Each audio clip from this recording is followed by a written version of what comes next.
بسم اللہ الرحمن الرحیم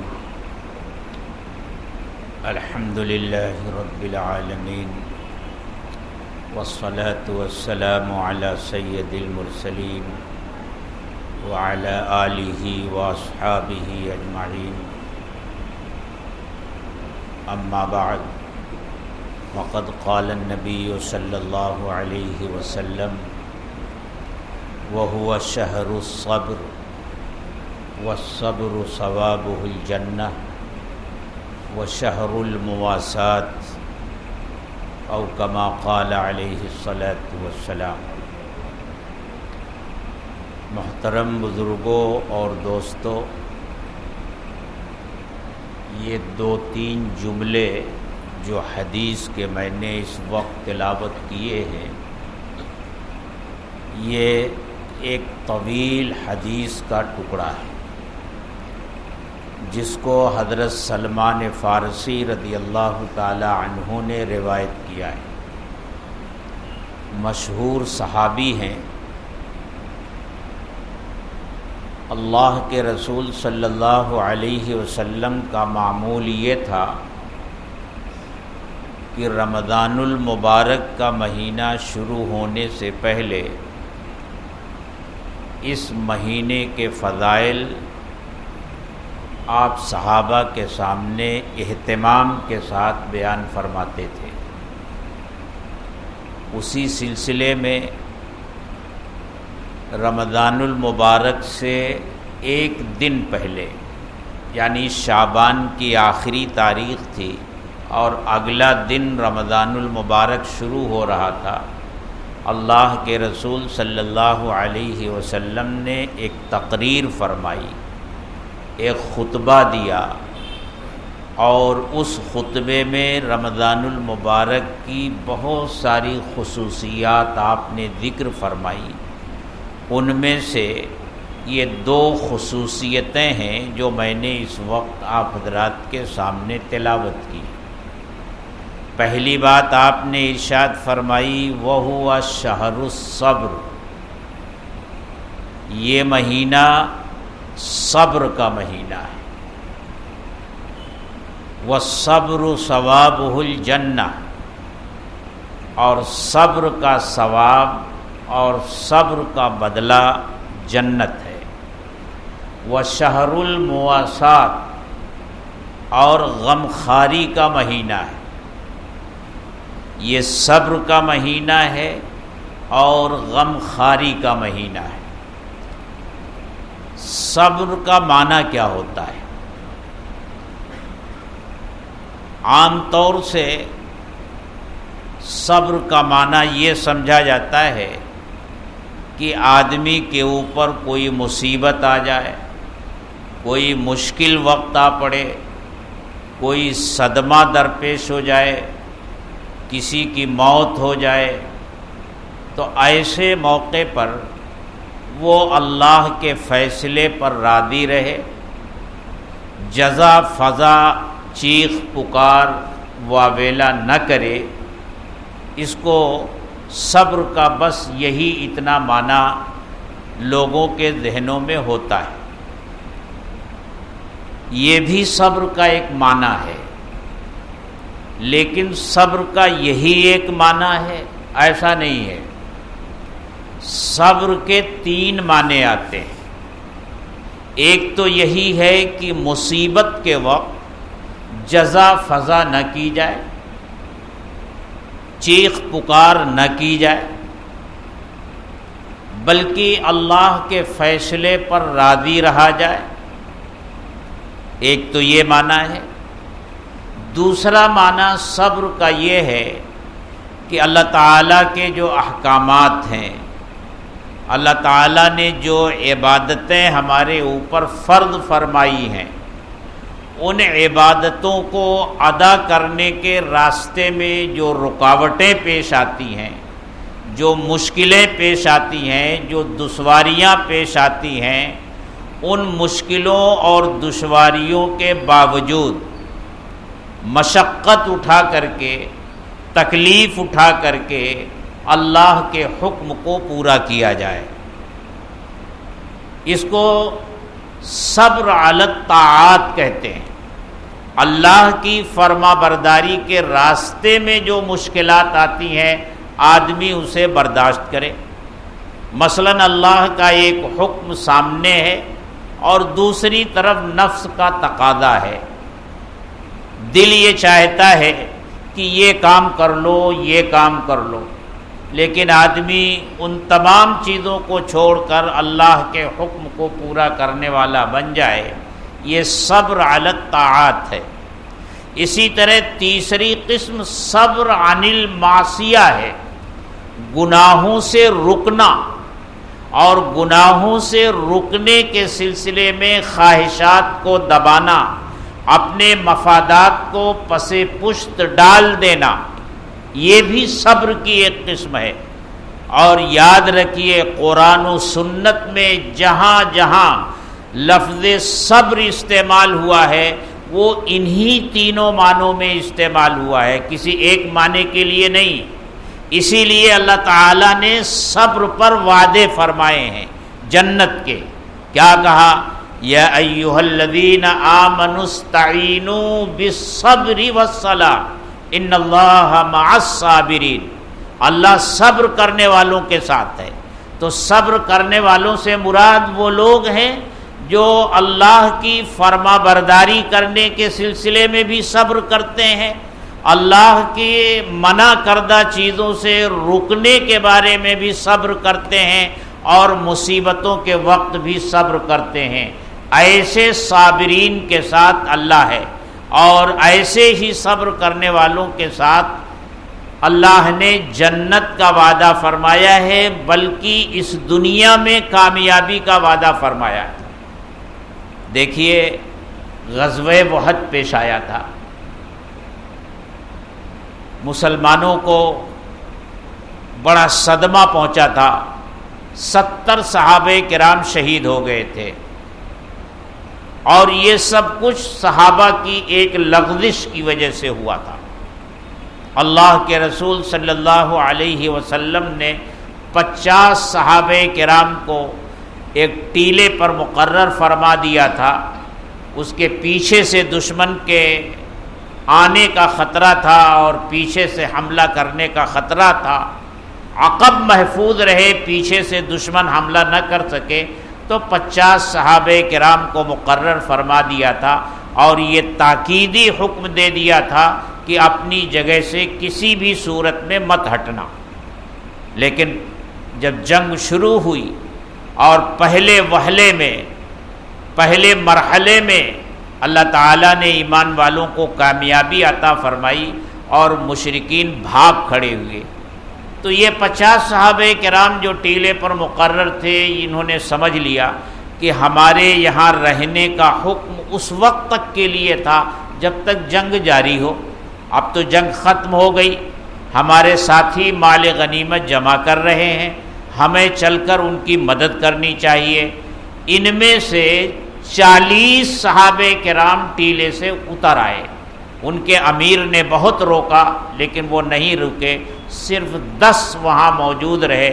خالد بن ولید رضی اللہ تعالی عنہ جو مشرکین مکہ کی طرف سے آئے ہوئے تھے، سوار دستے کے سالار تھے، پیچھے سے انہوں نے حملہ کیا، اور جو فوج بھاگی ہوئی تھی وہ سامنے سے پلٹ آئی اور مسلمان چکی کے 2 پاٹوں کے درمیان پس گیا، 70 صحابہ کرام شہید ہوئے۔ اس موقع پر اللہ تعالیٰ نے ایمان والوں کو تسلی دی اور ان سے یہ وعدہ کیا کہ مکہ کے مشرکین ہوں یا دنیا کی کوئی بھی طاقت ہو، جو مسلمانوں کے خلاف ان کی سازشیں چلتی ہیں، وہ اپنی تدبیریں کرتے ہیں، اپنی چالیں چلتے ہیں، اللہ ان کی چالوں سے اچھی طرح باخبر ہے، اللہ کی نظر سے وہ پوشیدہ نہیں ہے، لیکن تم گھبراؤ نہیں۔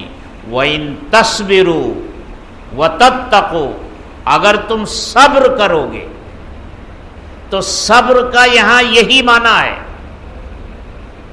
اللہ کی عبادت پر جمے رہو گے، گناہوں سے بچتے رہو گے، اور جو حالات تمہارے اوپر آئیں گے اس میں اللہ کے فیصلے پر راضی رہو گے، وَإِن تَصْبِرُوا صبر کرو گے اور تقوی والی زندگی اختیار کرو گے تو لا يَضُرُّكُمْ كَيْدُهُمْ شَيْئًا، تو ان کی چالیں تمہیں کوئی نقصان نہیں پہنچا سکے گی۔ اور یہ خطاب اگرچہ صحابہ کرام سے ہے، لیکن ہم اور آپ جانتے ہیں کہ اللہ کی یہ کتاب قیامت تک آنے والے لوگوں کی رہنمائی اور ہدایت کے لیے آئی ہے، ہمیں بھی وہی خطاب ہے۔ اس زمانے کے مسلمانوں سے بھی اللہ کا یہی فرمان ہے کہ دنیا کے نقشے میں جو کچھ تم دیکھ رہے ہو، تمہارا دشمن جتنی چالیں چل رہا ہے، جتنی تدبیریں کر رہا ہے، اللہ اس سے باخبر ہے، وہ سب اللہ کے علم میں ہے۔ یاد رکھو، اگر تم صبر والی زندگی اختیار کرو گے، اللہ کے فرما بردار رہو گے، نافرمانیوں سے بچو گے اور اللہ کے فیصلے پر راضی رہو گے اور تقوی والی زندگی اختیار کرو گے، لا یضرکم کیدہم شیئا، تو ان کی چالیں تمہیں کوئی نقصان نہیں پہنچا سکیں گی۔ واللہ بما یعملون محیط، اور یہ جو کچھ کر رہے ہیں وہ اللہ کے علم میں ہے، اللہ کے علم کے احاطے میں ہے۔ تو یہ مہینہ صبر کا مہینہ ہے، وَالصَّبْرُ ثَوَابُهُ الْجَنَّةُ، اور صبر کا ثواب جنت ہے۔ وَشَهْرُ الْمُوَاسَاةِ، اور غم خاری کا مہینہ ہے۔ غم خاری کا مطلب یہ ہوتا ہے ایک دوسرے کے دکھ درد میں شریک ہونا، ایک دوسرے کے کام آنا، دوسرے کے دکھ درد میں شریک ہونا۔ اللہ کو یہ چیز بہت پسند ہے۔ اللہ اپنے بندوں سے بہت محبت فرماتے ہیں، اور ان بندوں سے بھی محبت فرماتے ہیں جو اللہ کے بندوں کے ساتھ محبت رکھتا ہے اور ان کے ساتھ خیر خواہی کا معاملہ کرتا ہے۔ ایک حدیث میں اللہ کے رسول صلی اللہ علیہ وسلم نے ارشاد فرمایا، الخلق عیال اللہ، تمام مخلوق اللہ کا کنبہ ہے، فَأَحَبُّ الْخَلْقِ إِلَى اللَّهِ مَنْ أَحْسَنَ إِلَىٰ عِيَالِهِ، تو اللہ کے نزدیک تمام مخلوقات میں سب سے پسندیدہ اور محبوب وہ شخص ہے جو اللہ کی مخلوق کے ساتھ محبت رکھے، ان کے ساتھ حسن سلوک کرے، اچھا برتاؤ کرے، ہمدردی کا معاملہ کرے۔ تو یہ غمخاری کا مہینہ ہے۔ یہ دو صفتوں کی طرف اللہ کے رسول صلی اللہ علیہ وسلم نے خاص طور سے متوجہ فرمایا۔ اللہ تعالی ہم سب کو اس پر عمل کرنے کی توفیق عطا فرمائے۔ انشاءاللہ کل حضرت سلمان فارسی رضی اللہ تعالی عنہ، جن کی یہ روایت ہے، ان کے بارے میں کچھ باتیں ذکر کی جائیں گی۔ اللہ تعالی ہم سب کو نیک عمل کی توفیق عطا فرمائے۔ وآخر دعوانا الحمد للہ رب العالمین، والصلاة والسلام علی سید المرسلین وعلی آلہ واصحابہ اجمعین۔ اے اللہ ہمارے گناہوں کو معاف فرما، ہماری خطاؤں سے درگزر فرما۔ اے اللہ ہم پاپی ہیں، مجرم ہیں، خطاوار ہیں۔ اے اللہ سر سے پیر تک گناہوں میں ڈوبے ہوئے ہیں۔ اے اللہ دن کے اجالے میں تیرے احکامات کو توڑا ہے۔ اے اللہ رات کی تاریکیوں میں گناہ کیے ہیں، چھوٹے بھی گناہ کیے ہیں، بڑے بھی گناہ کیے ہیں۔ اے اللہ ہماری ان گندگیوں سے تو اچھی طرح واقف ہے۔ اے اللہ ہم بڑے گندے ہیں، لیکن اے اللہ تیرے ہی بندے ہیں۔ اے اللہ تیرے سامنے ہاتھ پھیلائے ہوئے ہیں، ہمارے گناہوں کو معاف فرما دے، ہماری خطاؤں سے درگزر فرما دے۔ اے اللہ یہ رمضان المبارک کا مقدس اور بابرکت مہینہ ہے۔ اے اللہ اس مبارک مہینے میں تو اپنے بندوں کی دعائیں خاص طور سے سنتا ہے۔ اے اللہ رحمت والا عشرہ گزر گیا۔ اے اللہ مغفرت والا عشرہ شروع ہو چکا ہے۔ اے اللہ اس مغفرت والے عشرے میں ہم سب کی مغفرت فرما دے۔ اس مغفرت والے عشرے میں ہم سب کی مغفرت فرما دے۔ اللہم انا نسألک الجنہ ونعوذ بک من النار، اللہم انا نسألک الجنہ ونعوذ بک من النار۔ اے اللہ ہم تجھ سے جنت کا سوال کرتے ہیں اور جہنم سے تیری پناہ مانگتے ہیں۔ اے اللہ جہنم کا عذاب بڑا سخت ہے، اے اللہ جہنم کا عذاب بڑا ہولناک ہے۔ اے اللہ ہم تیرے کمزور بندے ہیں، اے اللہ ہم تو دنیا کی آگ کی معمولی لپٹ بھی برداشت نہیں کر پاتے، اور جہنم کی آگ تو دنیا کی آگ سے 70 گنا زیادہ تیز ہے۔ اے اللہ جہنم کے عذاب سے ہماری حفاظت فرما دے، قبر کے عذاب سے ہماری حفاظت فرما دے۔ اے اللہ قبر یا تو جنت کا باغ ہے یا جہنم کا گڑھا ہے، اے اللہ ہماری قبروں کو جنت کا باغ بنا دے۔ یا اللہ نکیرین کے سوال کا جواب ہمارے لیے آسان فرما دے۔ اے اللہ عذاب قبر سے ہماری حفاظت فرما دے۔ اے اللہ قبر تنہائی کی جگہ ہے، اے اللہ قبر کیڑے مکوڑوں کی جگہ ہے، اے اللہ وہ ایک تاریک جگہ ہے۔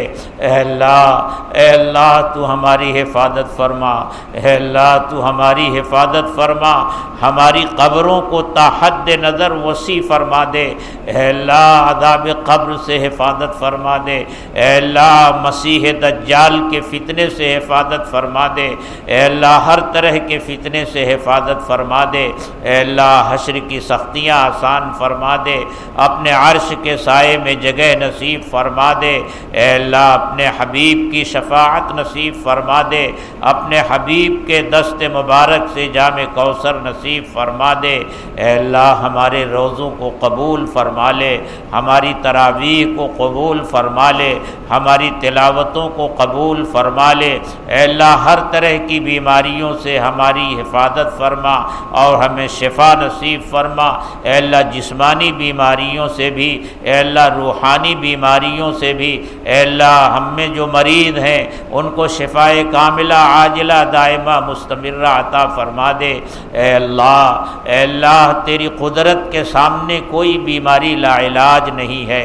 اے اللہ تو شافی ہے، اے اللہ شفا دینے والی ذات تیری ہی ہے۔ اے اللہ تو شافی ہے، اے اللہ شفا دینے والی ذات تیری ہے۔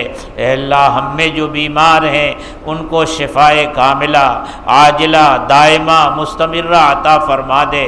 اے اللہ جن لوگوں نے دعاؤں کے لیے کہا ہے، لکھا ہے یا ان کا ہم پر حق ہے، اے اللہ تمام کے جائز دلی مقاصد پورے فرما دے۔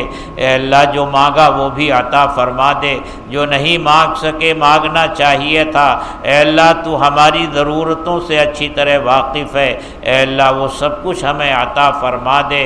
اے اللہ تیرے نبی نے خیر کی لائن سے جتنی دعائیں مانگی ہیں ہمیں وہ عطا فرما دے، اور جن شرور سے پناہ چاہی ہے اے اللہ ان شرور سے ہماری حفاظت فرما دے۔